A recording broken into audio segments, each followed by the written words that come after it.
Bismillahirrahmanirrahim. Assalamualaikum warahmatullahi wabarakatuh. Pada hari ini kita akan mempelajari sejarah perkembangan Islam di Indonesia.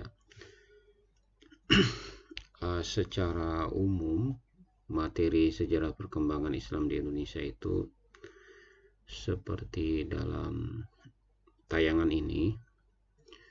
Jadi ada pembahasan tentang kondisi Indonesia sebelum Islam atau pra-Islam, kemudian apa saja teori jalur masuk Islam ke Indonesia itu. Ada teori Gujarat, teori Arab, teori Persia, teori Cina, kemudian strategi dakwahnya, strategi dakwah Islam masuk ke Indonesia. Jadi ada melalui saluran perdagangan, perkawinan, politik, pendidikan, kesenian, dan tasawuf. Kemudian fase penyebaran Islam. Jadi sebenarnya fase perkembangan Islam ya di Indonesia. Jadi mulai dari kehadiran pedagang Muslim, terbentuknya kerajaan Islam, sampai dengan pelembagaan Islam. Baik, anak-anak sekalian, konsep Islamisasi ya. Jadi Islamisasi itu adalah semua usaha untuk menjadikan orang di luar Islam agar memeluk Islam, atau untuk meningkatkan kualitas keislaman orang-orang yang telah memeluk Islam. Nah, jadi ada istilahnya Islamisasi, ada pribumisasi, ada santrinisasi, ada re-islamisasi. Nah, istilah yang lain adalah kemapanan Islam, the establishment of Islam. Kalau pribumisasi itu bagaimana caranya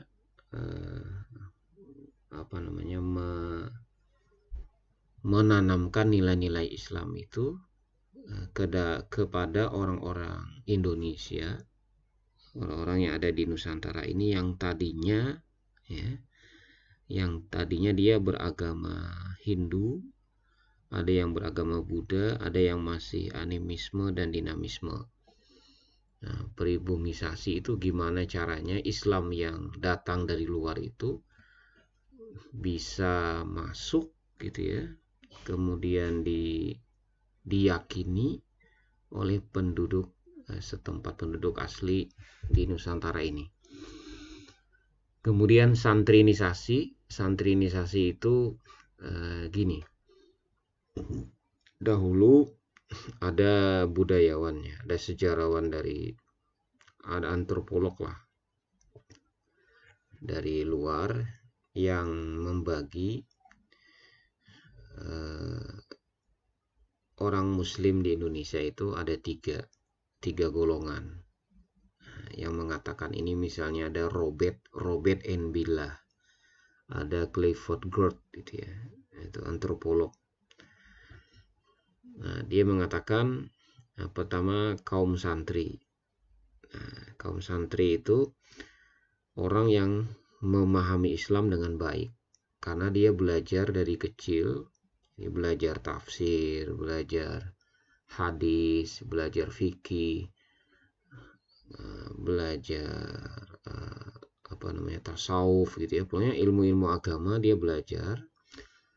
Nah, dari pesantren-pesantren atau madrasah-madrasah sampai perguruan tinggi Islam. Nah, mereka santrinisasi ini dianggap memahami agama dengan baik. Itu kelompok satu. Nah, kelompok dua ada namanya priai. Nah, kelompok priai itu kebanyakan dia background pendidikannya bukan Islam. Jadi background pendidikannya itu ilmu-ilmu lain. Nah, tapi dia punya giroh keislaman. Jadi dia Muslim, dia seorang Muslim, tapi minim ilmu agamanya, tapi dia canggih ilmu pengetahuan atau ilmu non agamanya. Nah, tetapi priai ini masih memegang tradisi-tradisi lama. Misalnya kalau di Jawa itu dia masih patuh dengan yang kita sebut dengan kejawen misalnya. Jadi ajaran Islam juga dijalankan, tapi tradisi-tradisi kejawaannya itu dari nenek moyangnya itu juga tetap dijalankan. Nah, kemudian yang ketiga ada namanya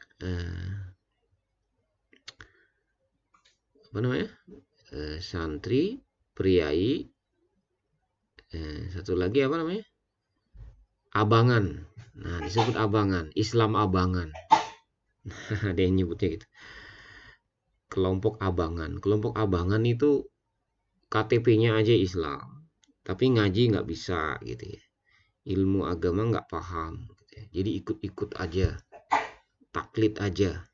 Nah, taklid aja. Jadi dia kadang sholat, kadang enggak gitu ya. Menjalankan ajaran kadang puasa atau enggak gitu ya. Enggak sholat, kadang enggak puasa, tapi KTP-nya Islam. Pemahamannya tentang Islam juga rendah. Itu namanya kaum abangan. Jadi ada kaum santri, ada priai, ada abangan. Abang ya, abangan. Oke, lanjut. Nah, kondisi Indonesia sebelum Islam. Jadi sebelum Islam datang, kalau kita lihat secara keyakinan, maka rata-rata orang Indonesia yang ada di perkotaan gitu ya. Nah, itu penganut Hindu atau Buddha. Nah, yang di daerah-daerah pelosok terpencil itu masih animisme dan dinamisme. Kemudian secara perekonomian dahulu orang-orang Indonesia ini, raja-raja di Nusantara ini itu bertumpu pada pertanian dan perdagangan. Nah, ada juga sih kerajinan seperti ini ya, emas gitu, tembaga gitu ya. Tapi umumnya pertanian perdagangan. Nah, dalam hal perdagangan mereka sudah menjalin hubungan dengan orang luar ya. Nah, misalnya dari Campa dan dari Cina. Kemudian dari segi politik menganut sistem kerajaan. Jadi banyak kerajaan Hindu Buddha ya, kerajaan Sriwijaya, kerajaan Majapahit itu yang besar-besar. Nah, kalau diurut yang tertua, ada kerajaan Kutai Kertanegara. Ya, secara politik sistemnya kerajaan. Nah, kemudian dari segi kesenian dan sastra, nah itu sudah lumayan maju ya, bagus.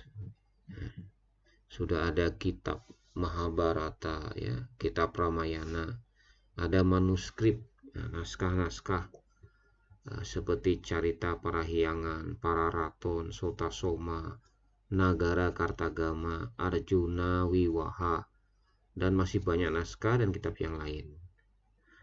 Kemudian kehidupan kesusastraan ketika itu juga tidak lepas dari para pujangga sebagai penggubah dan pencipta karya sastra.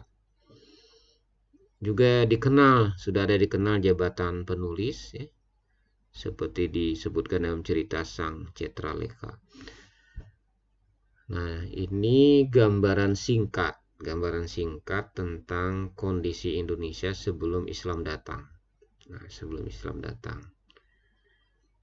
Baik. Nah, kemudian kapan Islam datang ke Indonesia? Siapa yang menyebarkan? Dan dari negara mana ya perantaranya, asal daerahnya gitu ya. Nah, maka paling tidak itu ada 4 teori tentang Islam masuk ke Indonesia. Nah, pertama teori Gujarat, teori Mekah, teori Persia, dan teori Cina. Nah, teori Gujarat ini teori yang umum yang umum dipahami orang Indonesia, orang kita ya. Nah, teori Gujarat dianggap teori yang lebih dulu lah, tertua ya, tentang masuknya Islam di Nusantara. Kenapa dinamakan teori Gujarat? Nah, karena bertolak dari pandangan yang mengatakan bahwa Islam masuk ke Nusantara berasal dari Gujarat. Nah, dari abad ke-13. Gujarat, Malabar ya, India. Pelakunya adalah pedagang dari India, pedagang Muslim dari India. Kemudian bukti sejarahnya apa? Nah, buktinya ditemukan batu nisan Sultan Malikus Saleh dari Kerajaan Samudra Pasar yang wafat tahun 1297. Nah, batu nisannya itu modelnya, bentuknya batu nisannya itu sama dengan batu nisan yang ada di Gujarat, di Malabar, di India. Nah, sama gitu ya. Kemudian laporan perjalanan Ibnu Battuta, nah, tahun 1350 Masehi yang menyatakan sudah ada masyarakat Muslim di Kerajaan Samudra Pasai. Nah, ini. Nah, kemudian Snook Horgronge, seorang orientalis Barat ya, diduga sebagai peletak dasar teori ini. Nah, teori ini juga dikemukakan, didukung oleh Pijnavel, Mokweti, dan Fatimi. Ini tokoh-tokohnya lah yang berpandangan sama bahwa Islam masuk ke Indonesia itu dari Gujarat, India. Apa alasan teori ini? Pertama, menurut mereka, kurangnya fakta yang menjelaskan peranan bangsa Arab dalam proses Islamisasi di Nusantara. Kedua, adanya hubungan dagang antara India dengan Nusantara yang terjalin sudah lama. Sudah lama ada hubungan dagang dengan India. Kemudian ada prasasti, tetua tentang Islam yang terdapat di Sumatera yang menggambarkan hubungan Sumatera dan Gujarat. Nah, tadi batu nisan itu ya, diantaranya. Nah, jadi menurutnya tadi abad ketiga, abad ke-13 ya, teori Gujarat tadi abad ke-13. Nah, 1297. Jadi abad 13 lah gitu ya. Nah, kemudian teori Mekah. Nah, teori Mekah atau teori Arab ya, kita sebutnya Mekah atau Arab, teori Arab. Nah, teori ini dicetuskan oleh Sir Thomas Arnold dan Hamka. Hamka dalam pidatonya pada Disnatalis Perguruan Tinggi Agama Islam Negeri ke-8 di Jogja tahun 59 menyatakan pendapat ini, bahwa Islam itu datang dari Mekah langsung, dari Arab langsung. Kata beliau, Gujarat, India itu hanya transit, tempat transit ya, tempat transit. Nah, ini dalam seminar sejarah masuknya agama Islam di Indonesia tahun 63. Nah, menurut Hamka, Islam masuk ke Indonesia itu abad ke-7, bukan abad 13 ya. Abad ke-7 atau dalam Hijriyah itu abad pertama Hijriyah. Jadi 100 tahun pertama itu. Abad pertama Hijriyah itu Islam sudah masuk ke sini. Sudah dibawa oleh para pedagang Arab gitu ya. Bukan pedagang Arab, dai-dai Arab ya, memang khusus untuk mendakwahkan Islam. Nah, teori Mekah atau Arab ini juga didukung oleh Uka Chandra Sasmita, A. Hashmi, dan Azumardi Achro. Apa alasan teori Mekah? Nah, katanya Hamka dan Azumardi Achro ini, bangsa Arab yang berperan dalam penyebaran agama Islam ke Indonesia, kemudian diikuti oleh orang Persia dan Gujarat. Jadi Arabnya dulu, orang Arab dulu, baru diikuti orang Persia dan orang Gujarat. Nah, orang Gujarat dinyatakan sebagai tempat singgah semata, transit ya, dan Mekah sebagai pusat sumber ajaran. Nah, kemudian berdirinya suatu perkampungan Arab Muslim di pesisir pantai Sumatera pada abad ke-7 Masehi. Nah, jadi ini argumentasinya ya. Hal ini sesuai dengan catatan literatur Cina yang menyebutkan bahwa orang Tasih, sebutan Cina untuk orang Arab, sudah ada di Sumatera tahun 651, sudah ada di Baros ya. Kalau sekarang itu Palembang. Tasih di Palembang, di Baros itu. Orang Cina sudah ada. Abad ke-7 itu. Nah, kemudian pengamatan tentang mazhab Syafi'i sebagai mazhab mayoritas muslim di Nusantara. Hal ini sesuai dengan mazhab yang berkembang di Mekah pada waktu itu. Oleh karenanya, semakin memperkuat alasan bahwa Islam yang datang ke Indonesia berasal dari Mekah, bukan dari Persia, karena Islam yang berkembang di Persia Iran itu bermazhab Hanafi.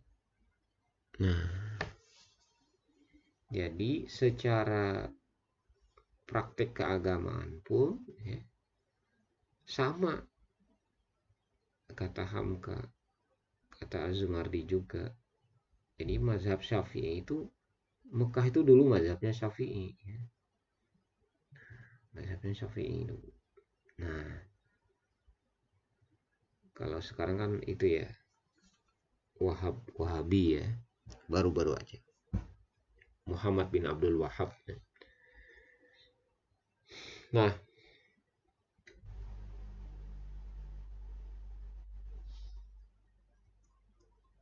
Nah, kemudian kata Azumardi begini, tradisi duduk bersila itu ya, duduk bersila gitu ya, kalau ngaji gitu atau tahlilan atau apa, itu tradisi di Arab gitu ya. Tradisi di Mekah tuh kalau belajar ya kayak gitu. Nah itu seperti itu ya, teori Mekah. Kemudian teori Persia. Nah, teori yang ketiga Persia. Nah, ini pencetusnya Husin Jayadiningrat.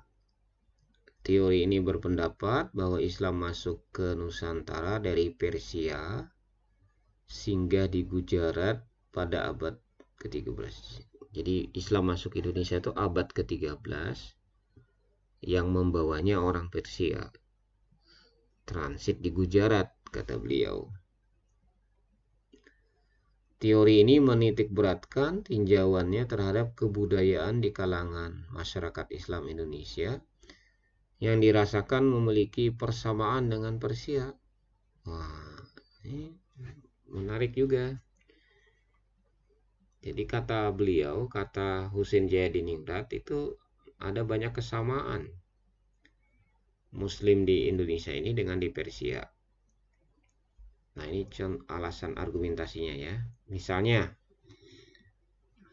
peringatan 10 Muharram atau hari Asyura itu sebagai peristiwa ya, peringatan Syiah atas syahidnya Husain di peristiwa Karbala ya. Nah itu diperingati di Minangkabau di Sumatera Barat, disebut Baluan Hasan Husain atau tabuik ya, tabut gitu ya, atau tabue, upacara tabue gitu ya, yang diperingati di Sumatera Tengah ya, sekarang Sumatera Barat, di Minangkabau itu ada. Nah yang orang sana nih tahu. Kemudian ada persamaan ajaran Syekh Siti Jenar dengan ajaran aliran Sufi Al-Halaj dari Persia. Nah, yaitu aliran Wihdatul Wujud ya, manunggaling kaula Gusti. Jadi menyatunya diri wihdah dengan Allah gitu ya. Jadi teorinya Syekh Siti Jenar ini, Al-Halaji ini, wihdatul wujud tuh gini, penyatuan wujud tuh gini teorinya. Jadi singkatnya gini. Dalam apa namanya? Dalam diri setiap manusia itu kan ada unsur ilahiyah, ada unsur basyariyah. Unsur basyariyah itu kan fisik kita ini, fisik dan hawa nafsu kita. Misalnya keinginan untuk makan gitu ya, keinginan untuk yang sifatnya manusiawi gitu, basyariyah. Nah, tapi ada lagi unsur ilahiyah namanya, unsur yaitu roh. Jadi dalam penciptaan manusia itu kan setelah dijadikan bentuk, nah lalu ditiupkan kan, wa nufikha fihi mir ruhi kata Allah. Lalu ditiupkan ke dalam bentuk itu rohku. Nah, berarti menurut orang-orang tasawuf, dalam diri kita ini ada unsur ketuhanan. Setiap manusia itu ada roh Allah yang ditiupkan. Nah, roh itulah yang suci ya, yang sebenarnya yang selalu roh itulah yang bersaksi bahwa Allah itu Tuhanku gitu ya, waktu di alam rahim itu. Nah kata Syekh Siti Jenar atau Al-Halaj dalam teori wahdatul wujud itu, kalau seorang manusia itu bisa menghilangkan unsur basyariyahnya, lalu yang dominan dalam dirinya itu unsur rohiyah, unsur ilahiyah, unsur ketuhanannya yang dominan, nah, maka dia bisa wihdah dengan rohnya Allah, nah, bisa menyatu. Nah, maka puncak kenikmatan tertinggi bagi seorang sufi dengan aliran wahdatul wujud itu ketika dia bisa baqa, bisa nyatu dengan rohnya Allah dan unsur basyariyahnya itu fana gitu, hilang, sirna. Caranya gimana? Ngurangin makan, ngurangin yang sifatnya nafsu, dibawa puasa, zikir, taubat ya. Itu kan tangga-tangga sufi ya, tasawuf ya. Itu terus gitu ya, sampai hilang unsur manusianya, unsur basyariyahnya. Nah, maka nanti dia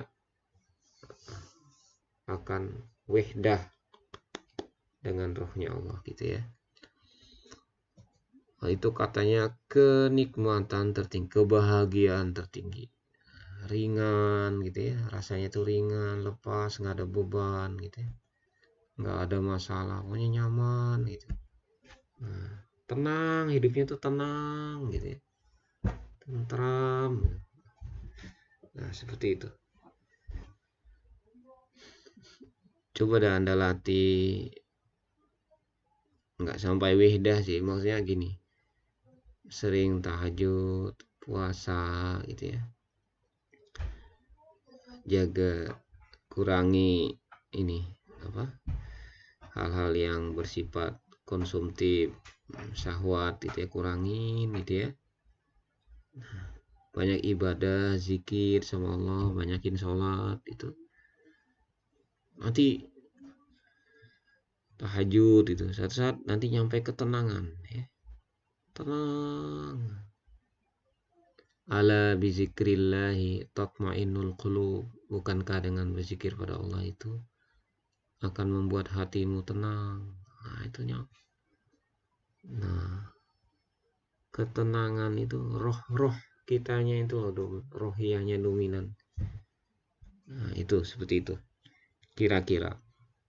Nah, maka kan ceritanya si Siti Jenar itu kan gini, ketika dia wahdah dengan Allah itu, unsur basyariahnya fana, hilang, sirna, pada saat dia baqa, dia menyatu dengan Allah itu, menurut teorinya ya, dengan rohnya Allah itu datang muridnya gitu, ketuk pintu, datang ke rumahnya Syekh Siti Jenar. Assalamualaikum ya Syekh, di sini tidak ada Syekh, gitu. Di sini Allah. Oh, bingung muridnya, kenapa ini guru? Ketuk lagi, Assalamualaikum. Waalaikumsalam. Di sini tidak ada Syekh Siti Jenar, sini Allah. Ketuk lagi, di sini Allah, sini Syekh Siti Jenar. Wah, habis itu kabur guru muridnya, pergi. Wah, ini guru saya sesat ini. Nah, padahal menurut teorinya Wahdatul Wujud itu sedang sakau ya. Apa ya istilahnya itu, sedang paling tinggi itu, sedang apa istilahnya, sedang ekstasi, sedang fly, pokoknya sedang bercengkrama dengan rohnya Allah, kira-kira begitu. Nah, maka bagi orang awam melihatnya itu seperti sesuatu yang tidak benar ya, seperti suatu kesesatan. Oke. Nah, penggunaan istilah bahasa Persia juga dalam mengeja huruf Arab memiliki kesamaan dengan di Indonesia. Misalnya ngeja fathah, kasroh, dhammah gitu ya. Itu seperti orang Persia juga begitu. Kemudian penulisan kata hikmah itu jadi hikmat, musyawarah jadi musyawarat gitu ya. Apa lagi? Berkah jadi berkat, tamar butoh, itu juga sama dengan orang Persia, orang Iran, kayak gitu juga kalau menyadur bahasa Arab ke dalam bahasa Iran. Nah, itu kata Husain Jadin gitu. Kemudian ada nisan, makam Malikus Soleh dan Malik Ibrahim yang dipesan dari Gujarat, sama dengan teori Gujarat ini. Nah, jadi menurut pendapat beliau itu Islam yang datang ke Indonesia dari Persia. Nah, kemudian teori Cina. Nah, teori ini mengatakan bahwa Islam yang datang ke Indonesia itu dari Arab juga sebenarnya, hanya melalui Cina gitu ya. Nah, jadi Islam datang ke Indonesia berasal dari para perantau Cina. Nah, menurut teori ini orang Cina telah berhubungan dengan masyarakat Indonesia jauh sebelum Islam dikenal. Jadi pada masa Hindu-Buddha, etnis Cina atau Tiongkok telah berbaur dengan penduduk Indonesia melalui kontak dagang. Nah, bahkan ajaran Islam telah sampai di Cina pada abad ke-7. Jadi dulu yang membawa Islam ke Cina itu adalah sahabat Nabi namanya Sa'ad bin Abi Waqqas. Sa'ad bin Abi Waqqas itu dia 2 kali datang ke Cina. Yang pertama melalui jalur darat, yaitu melalui jalur sutra Asia Tengah terus gitu ya, sampai ke Cina. Kemudian dari jalur laut ya, naik kapal. Nah, ini nanti merapat di Guangzhou. Merapat di Guangzhou di Cina itu. Maka di pelabuhan ya, di dekat pelabuhan Guangzhou di Cina itu ada masjid besar di sana. Di situ ada makam sahabat Nabi Sa'ad bin Abi Waqqas. Karena dia meninggalnya di sana, meninggalnya di Cina. Nah, jadi terus berkembang itu Islam. Jadi Islam masuk Cina itu awal-awal memang masih di zaman Utsman bin Affan, Khalifah Utsman bin Affan itu. Jadi 650-an Masehi lah. Nah, masuk ke sana. Nah, kemudian boleh jadi orang-orang Arab yang ada di Cina ini bersama orang Cinanya yang sudah Muslim, datang ke sini. Teori Cina ini didasarkan pada sumber luar negeri maupun lokal, ada babat dan hikayat. Bahkan menurut sumber lokal itu raja Islam pertama di Jawa. Jadi menurut sumber lokal, raja Islam pertama di Jawa yaitu yakni Raden Fatah, Kerajaan Demak. Raden Fatah itu keturunan Cina. Ibunya berasal dari Champa, Cina bagian selatan. Sekarang itu Vietnam. Di orang Vietnam, orang Champa. Kemudian berdasarkan sejarah Banten, Hikayat Hasanuddin, nama dan gelar Raja Demak itu beserta leluhurnya ditulis menggunakan istilah Cina seperti Cek Kopo, Jin Bun, Cek Ban Chun, Chun Ceh, Cu Cu. Kemudian nama-nama seperti Mongo, Monggul, Mucul itu ditafsirkan merupakan kata lain dari Mongol, sebuah wilayah di Cina. Bukti lainnya adalah masjid tua. Itu arsitekturnya arsitektur Cina. Didirikan oleh komunitas Cina di berbagai tempat, terutama di Pulau Jawa. Pelabuhan penting sepanjang abad ke-15 seperti di Gresik gitu, diduduki pertama oleh pelaut berdagang Cina. Daerah yang mula-mula menerima agama Islam adalah pantai barat Pulau Sumatera. Dari tempat itu juga Islam kemudian menyebar ke seluruh Indonesia. Ya, gitu deh ya. Tapi asli yang kuat itu teori Mekah yang disampaikan oleh Sir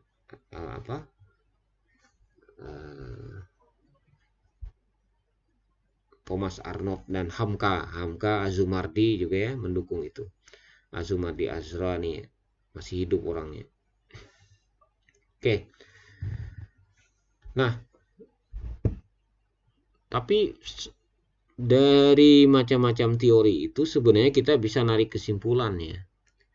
Kita bisa narik kesimpulan bahwa perkembangan di Islam di Indonesia itu ada tahapannya gitu ya. Jadi mungkin bisa jalan tengah ya, kesepakatan.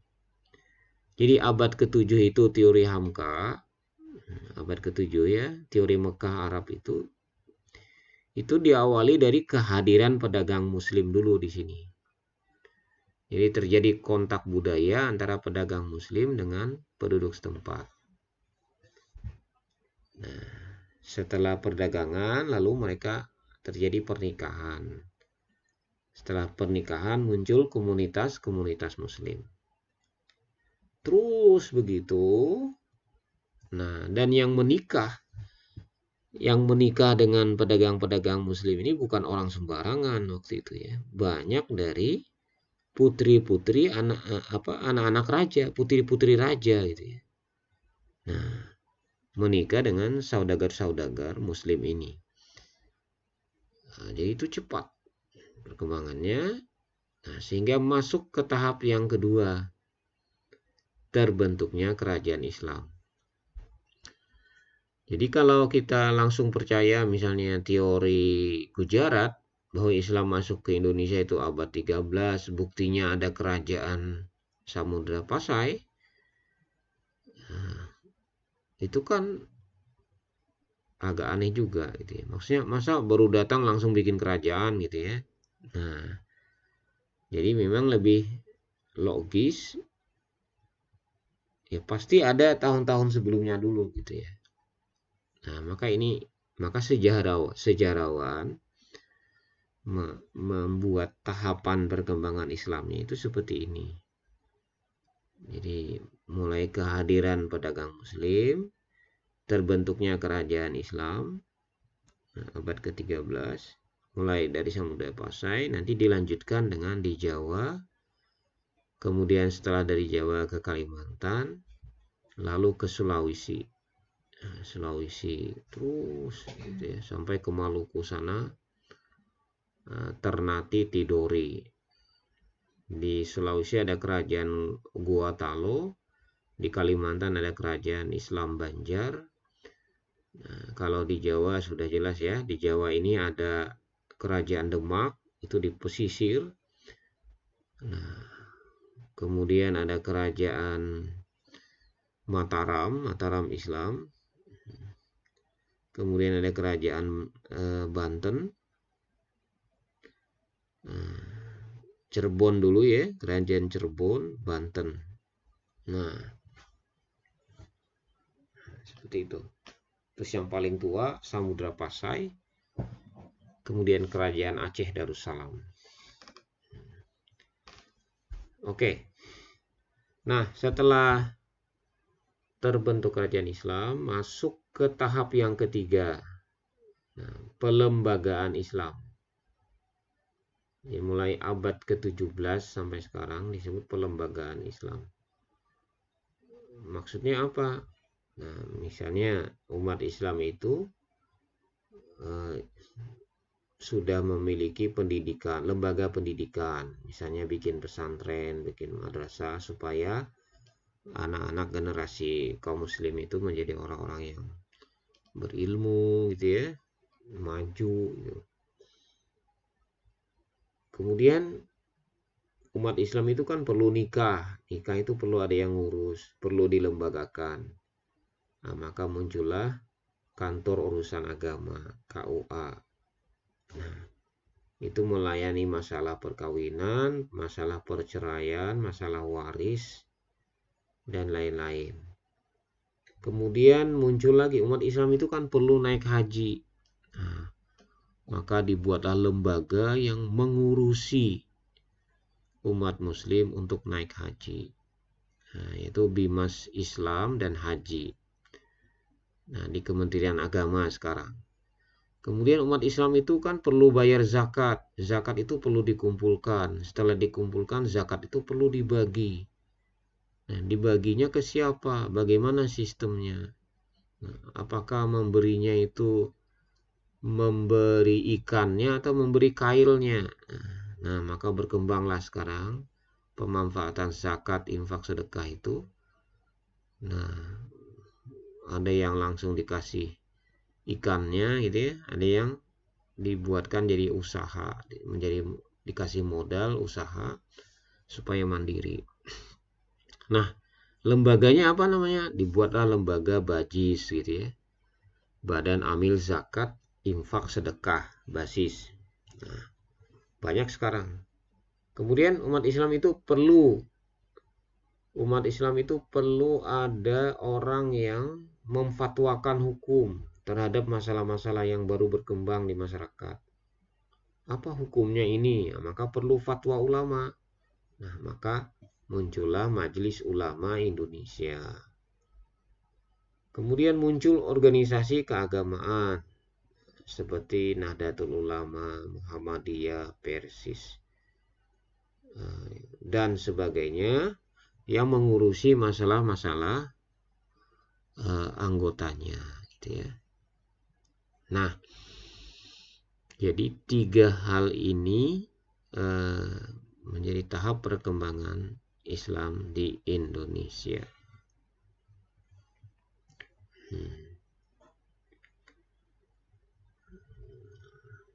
Abad ke-7 sampai 12 Masehi itu kehadiran para pedagang Islam. Jadi mereka berbisnis, lalu terjadi perkawinan, muncul komunitas Islam. Tahap 1, tahap 2, dari situ masuk ke politik ya. Nah, membentuklah kerajaan Islam. Nah, setelah itu masuk tahap 3, terbentuknya kelembagaan Islam. Jadi semakin kuat sampai sekarang. Alhamdulillah. Sudah 1400 tahun Islam di Indonesia. Alhamdulillah sampai sekarang masih mayoritas. Semoga seterusnya seperti itu sampai hari kiamat. Amin. Apa faktor-faktor yang mempercepat proses penyebaran Islam di Nusantara?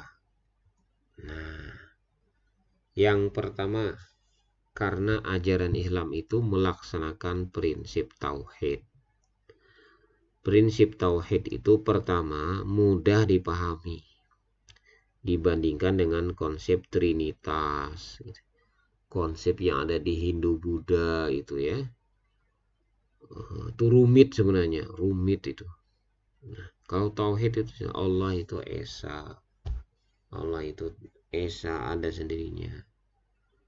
Nah, terus ada sifat 20 Allah. Wujud, kidam, baqa, mukhalafatul lil hawadis, qiyamuhu binafsi, wahdaniyah, qudrah, iradah, dan seterusnya.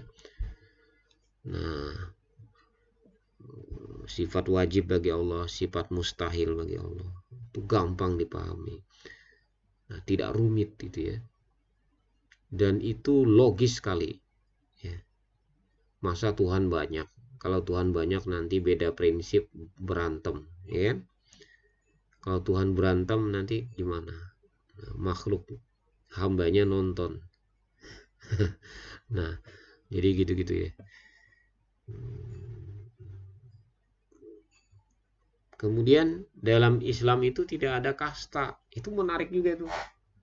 Sementara di agama mereka sebelumnya, di Hindu Buddha ada kasta. Bayangkan kalau ajaran Islam yang tanpa kasta ini didengar oleh kasta paling rendah, kasta Sudra gitu ya. Kasta paling rendah mendengar ajaran Islam bahwa manusia itu sama di mata Allah.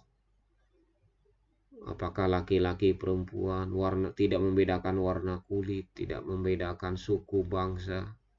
Semua statusnya sama di mata Allah. Yang membedakannya hanya ketakwaannya, ketaatannya.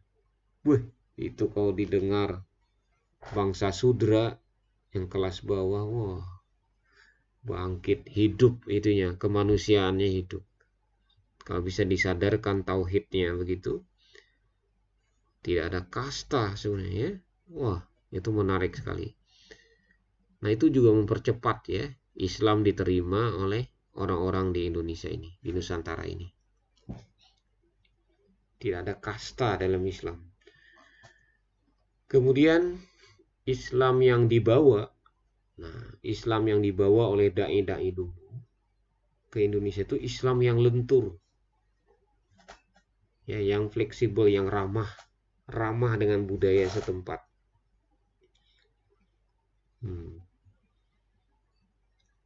Jadi ketika rakyat itu senangnya main wayang, ya masuklah Sunan Kalijaga, dia main wayang. Kontennya aja diganti dengan cerita-cerita, tadinya cerita Mahabharata, Ramayana, cerita tokoh-tokoh Hindu, Buddha, ya ganti cerita-cerita tentang prinsip-prinsip ketuhanan, misalnya tauhid, tokoh-tokohnya yaitu tokoh Islam, ya. Kasih tokoh-tokoh imam-imam mazhab, misalnya biografi tokoh-tokoh orang-orang soleh gitu ya, sahabat-sahabat Nabi gitu. Nah, halus caranya gitu ya. Suka main musik, bikin lagu, bikin tembang lagu gitu. Kalau ada orang meninggal zaman Hindu Buddha itu ada acara 3 harian, seminggu, 40 hari. Tetap nggak usah dihapus, isinya aja diganti. Dulu pakai bacaannya apa di Hindu Buddha itu, ganti isinya baca Quran, baca Yasin, baca tabarak gitu ya, tahlilan, zikir dalamnya, baca Quran. Nah, di banyak peristiwa-peristiwa kegiatan-kegiatan keagamaan yang sudah ada itu diisi dengan nilai-nilai Islam. Jadi lentur. Nggak kebayang kalau yang datang itu dai-dai yang keras gitu ya, yang kaku. Wah, itu yang ada ditolak atau jadinya berperang. Kemudian Islam adalah agama damai dan toleran. Nah, Islam masuk ke sini lewat dagang, perkawinan, lewat tasawuf, ya, lewat seni, lewat pendidikan. Santai, santuy, nah, damai, tidak penaklukan seperti di Andalusia. Nah, diserang gitu ya, perang. Enggak, masuknya mantep, halus gitu ya. Membangun jalinan dagang. Itu pelan-pelan gitu ya. Toleran. Nah, itu seperti diajarkan Nabi ya. Kalau kita mendakwahkan Islam tuh nggak boleh ada paksaan. La ikraha fiddin. Qad tabayyana ar-rusydu minal ghayy. Tidak ada paksaan dalam agama. Qad tabayyana ar-rusydu. Islam itu sudah ar-rusydu, sudah petunjuk. Islam itu sudah clear, sudah jelas benarnya gitu ya. Jadi kamu harus percaya diri. Kata seakan Allah itu, kamu harus percaya diri. Islam itu sudah jelas benarnya. Harus atau bayin jelas. Ar-rusydu, kebenaran Islam itu udah jelas. Jangan ragu. Jangan, nggak usah takut, nggak usah main paksa gitu ya. Kasih Al-Quran, suruh baca, atau dia ikut pengajian, udah masuk logikanya. Allah kasih hidayah, udah. Nah, nggak perlu keras, ikroh, paksa-paksa, nggak bisa. Damai, Islam itu membawa kedamaian. Kemudian Islam dianggap sebagai institusi yang sangat dominan untuk menghadapi dan untuk melawan ekspansi penjajah pengaruh barat. Islamlah yang mengobarkan perlawanan terhadap penjajah. Dan barat yang menjajah itu membawa agama Kristen. Nah, jadi Islamlah institusi yang sangat dominan untuk menghadapi dan melawan barat yang kejam itu. Nah, jadi membuat orang di Nusantara ini makin simpati terhadap Islam. Gitu ya. Penjajah barat yang datang suka, namanya penjajah ya, itu agamanya Kristen, atau Katolik. Nah, udah makin orang senang sama Islam gitu ya. Nah, ini faktor-faktor yang mempercepat proses penyebaran Islam di Nusantara.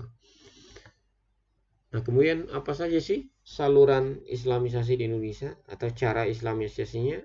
Yang tadi sudah disinggung, yaitu lewat perdagangan, lewat perkawinan, lewat tasawuf, pendidikan, kesenian, dan politik.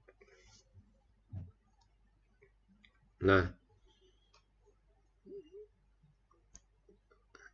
tahap awal Islamisasi itu dimulai dari saluran perdagangan.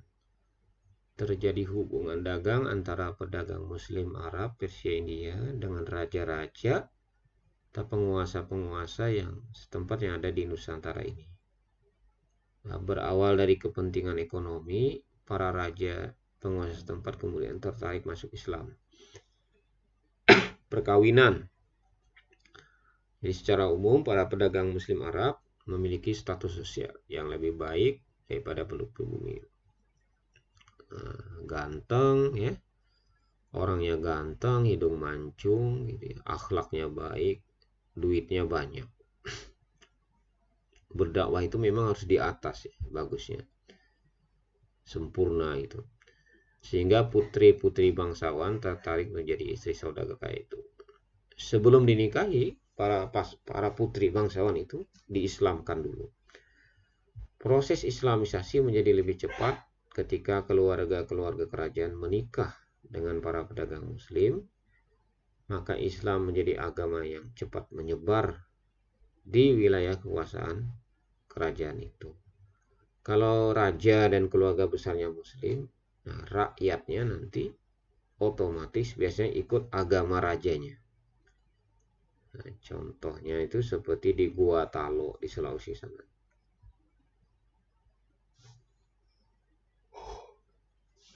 Nah, berikut adalah contoh perkawinan di kalangan bangsawan kerajaan dengan para saudagar atau pendawah muslim.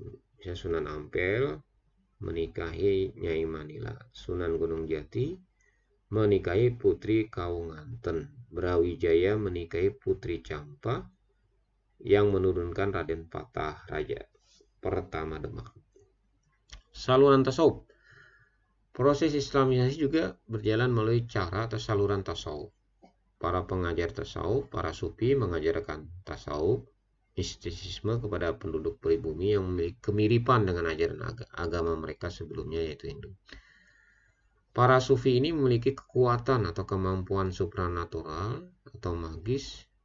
Dalam Islam disebut dengan karamah, seperti bisa menyembuhkan orang yang sakit dalam waktu singkat, bisa mengobati orang yang kena santet, bisa mengobati orang yang kesurupan, bisa mengalahkan para dukun atau orang jahat yang mengganggu masyarakat. Nah, jadi ketika para ulama, para dai itu misalnya bisa menyembuhkan orang sakit gitu ya, bisa mengobati orang sakit, itu satu kampung masuk Islam itu dakwah hebat itu. Hebat. Nah, di sisi lain, para sufi ini menunjukkan sikap hidup yang bersahaja, berakhlak mulia, senang menolong masyarakat yang mengalami kesulitan, gitu ya. Nah, dengan demikian, para penduduk bumi banyak yang tertarik masuk Islam. Pengajar sufi yang terkenal di Aceh adalah Hamzah Al-Fansuri. Sedangkan di Jawa, pengajar sufi yang terkenal adalah Syekh Lemah Abang dan Sunan Panggung. Oke. Nah, saluran pendidikan itu didirikanlah pesantren. Misalnya pesantren Giri ya. Pesantren Ampel di Surabaya, Pondok Pesantren Ampel di Surabaya.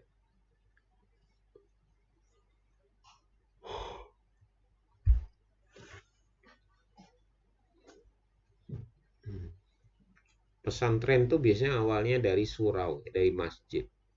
Musola dulu, lama-lama bikin pondok, bikin asrama, pondokan-pondokan gitu ya. Nah, situ ada kiainya, selalu ada kiai ya, ada figur sentral. Ciri khas pesantren itu selalu ada kiai, sebagai figur sentral. Nah, kemudian barulah ustadz-ustadz gitu ya, di bawahnya. Nah, santri itu datang dari berbagai pelosok Nusantara. Kemudian dididik dengan berilmu agama. Setelah lulus, mereka kembali ke daerahnya, mendakwahkan Islam, dan juga bikin pesantren lagi. Nah, bikin pesantren lagi di sana. Saluran tasawuf. Tadi sudah ya, maaf. Kesenian. Nah, saluran Islamisasi melalui kesenian yang terkenal adalah pertunjukan wayang. Disebutkan bahwa Sunan Kalijaga adalah tokoh yang paling mahir dalam mementaskan wayang. Beliau tidak pernah meminta upah pertunjukan, tapi juga mengajak para penonton untuk mengucap 2 kalimat syahadat. Meskipun inti cerita wayang masih diambil dari kisah Mahabharata dan Ramayana, tetapi di dalamnya disisipkan ajaran-ajaran Islam dan tokoh-tokohnya diganti dengan para pahlawan Islam. Saluran politik. Nah, di Maluku dan Sulawesi Selatan, kebanyakan rakyat masuk Islam setelah rajanya masuk Islam terlebih dahulu. Pengaruh politik raja sangat berpengaruh dalam membantu penyebaran Islam di wilayah. Iya, dengan kekuasaan itu lebih mudah. Kemenangan politik kerajaan Islam atas kerajaan-kerajaan non-Islam menjadi salah satu daya tarik cepatnya orang-orang pribumi masuk Islam. Kemudian kekuasaan politik yang dimiliki kerajaan Islam sangat membantu dalam membangun peradaban dan kehidupan sosial yang lebih baik. Lebih damai, lebih sejahtera, mencerminkan nilai-nilai ajaran Islam yang luhur. Inilah sebabnya saluran politik juga berperan dalam proses Islamisasi di Nusantara. Nah, ini nama-nama wali songo, dai-dai awal yang berdakwah, ya. Ada yang di Jawa Timur, di Jawa Tengah, gitu ya, di Jawa Barat, gitu ya. Nanti dibaca aja, ada gelarnya, ya, ada karya-karyanya. Kemudian akulturasi, pencampuran kebudayaan Islam dan kebudayaan Indonesia dan Islam, gitu ya. Kebudayaan sebelum Islam kan Hindu-Buddha, ditambah kebudayaan Islam, maka menjadi kebudayaan Islam Indonesia, gitu kira rumusnya begitu. Misalnya ada bangunan masjid, makam, dan istana raja, itu ciri khas. Masjid, atapnya berbentuk tumpang. Itu beda dengan masjid ala Cina atau masjid di Timur Tengah, itu beda. Tidak ada menara, gitu ya. Yang ada beduk dan kentongan. Kalau di Afrika, di Arab sana biasanya ada menara. Kalau di sini enggak, beduk, kentongan. Kemudian letak masjid itu biasanya di sebelah barat alun-alun. Jadi selalu kalau ada kota, sebuah kota, ya, di Jawa misalnya, setiap kota itu, jadi ada alun-alun, ada lapangan besar. Nah, di sebelah baratnya itu pasti ada masjid. Kemudian di atas bukit itu ada makam. Contoh Masjid Agung Demak, Masjid Gunung Jati, Masjid Kudus, dan lain. Atau dekat makam, ya, masjid dekat makam. Makam dibangun di atas bukit, biasanya tempat tinggi keramat. Dibuat dari bangunan batu, disebut dengan jirat atau kijing. Nah, nisannya juga terbuat dari batu. Di atas jirat dibangun cungkup atau kubah, dilengkapi dengan gapura di depan pintu masuk makam. Bisa tertulis tuh, ada bacaan kompleks pemakaman muslim, gitu, ada gapuranya, gitu ya. Kira-kira begitu. Nah, ini kerajaan-kerajaan Islam. Saya kira mungkin sampai sini dulu ya, kerajaan-kerajaan Islam, nanti kita lanjutkan lagi.